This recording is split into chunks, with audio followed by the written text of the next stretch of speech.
ఆ కనిపించే పొలాలు భూమి అంతా మనదే బాబుగారు. అమ్మ తల్లిలా బంగారం పండుతోంది.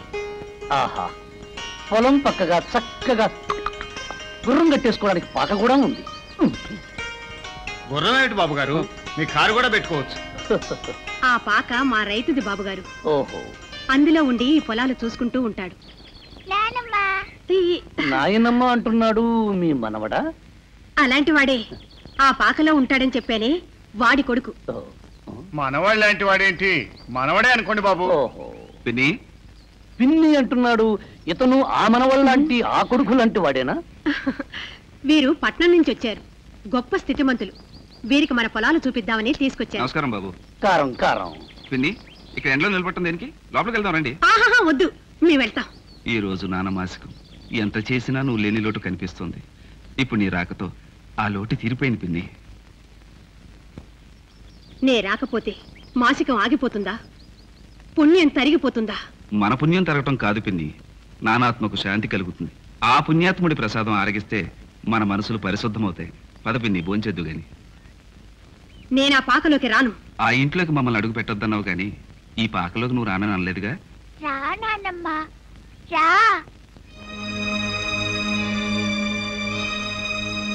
సరే. సుగుణ, పిన్ని వచ్చింది. దాహం ఇచ్చి భోజనానికి ఏర్పాట్లు చేయి. అత్తయ్య వచ్చిందా? చాలా సంతోషం అండి. కూర్చో పిన్ని. తీసుకో పిన్ని, తీసుకోండి బాబు. మమ్మల్ని ఆశీర్వదించు పిన్ని.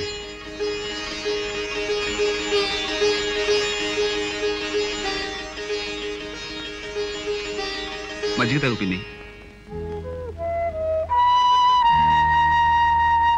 చెల్లెమ్మా, చెల్లెమ్మా, కొంప మునిగిపోయిందమ్మా. ఏమిటన్నయ్యా? మన కొండాపురం పొలం లేదు, ఆ దక్షిణం గట్టు వైపున ఆ రాజీ రైతు గట్టు కొట్టేసి మన పొలాన్ని కలిపేసుకున్నట్ట. అయ్యో, వాడి దుర్బుద్ధి మండిపోను. మన పొలం కలుపుకున్నాడా? కలుపుకుంటే ఊరుకుంటానా? మన పొలం కష్టార్జితం. ఆ వధవకు నోటీస్ తగిలిస్తానేమంటావు? అలాగే అన్నయ్య, పంపించు. ముందు ఈ తెల్ల కాగితాల మీద సంతకం పెట్టమ్మా. స్టాంపు కాగితాలు ఎందుకు? తెల్ల కాగితం చాలదా? అబ్బా, స్టాంప్ పేపర్లు పంపిస్తే మన పాయింట్ గట్టిగా ఉంటుంది. ఆహా, అలాగా. పెన్ను పెన్ను అన్ని వర అత్తయ్యకి.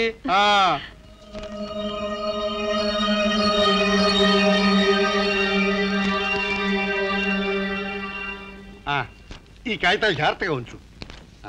చెల్లెమ్మా, ముహూర్తాలు ఏ నెలలో పెట్టిద్దామంటావు? ముహూర్తం ఏమిటి? అదేనమ్మా, మీ లీలని మా రఘు గారికి ఇచ్చి పెళ్లి జరిపించడానికి. లీలా మీ వాణ్ణి చేసుకోనంటోందన్నయ్య. చేసుకోనడానికి దాని ఇష్టం ఏమిటమ్మా? నువ్వు సరే అనాలికని. పెద్దవాళ్ళు సరే అంటే సరిపోదు సీనయ్య. పెళ్లి చేసుకోబోయే వాళ్ళ మనసులు కూడా కలవాలి కదా. లీలమ్మకు మీ అబ్బాయి అంటే ఇష్టం లేదు, అంతే. నువ్వు నోరు మూసుకోవా. ఈ విషయంలో నీ జోక్యం అనవసరం. భీముడు ఉన్నమాటే అంటున్నాడు కదన్నయ్య, అతన్ని కోపడతావే? అవునులే, అతను కోపడేం లాభం? నిన్ను చూసుకునేగా వాడు మానెత్తును కూడా ఎక్కువచుంటున్నాడు. ఇప్పుడు నువ్వు నాకు చాలా బాగా నచ్చుతున్నావురా సీనయ్య. నచ్చుతున్నానా? వద్దు వద్దు, నీకు నచ్చడానికి వీల్లేదు, నీకు నచ్చడానికి వీల్లేదు. దరిద్రమో పోలం పదరా. ఏమిటి నాన్న మనకు నష్టం? బండబూతులు తిడతాడు రా పింజారి వెధవా.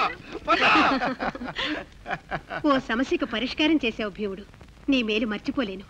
దాందే ఉందత్త. ఈ కాగితాల మీద సంతకాలు ఎందుకు పెట్టించుకున్నానో తెలుసా? ఈ కాగితాలతో కొన్ని జీవితాలే తారుమారైపోతాయి. చూస్తూ ఆయన కృష్ణమూర్తి, నేను ఇలా చూస్తూ ఉంటే నా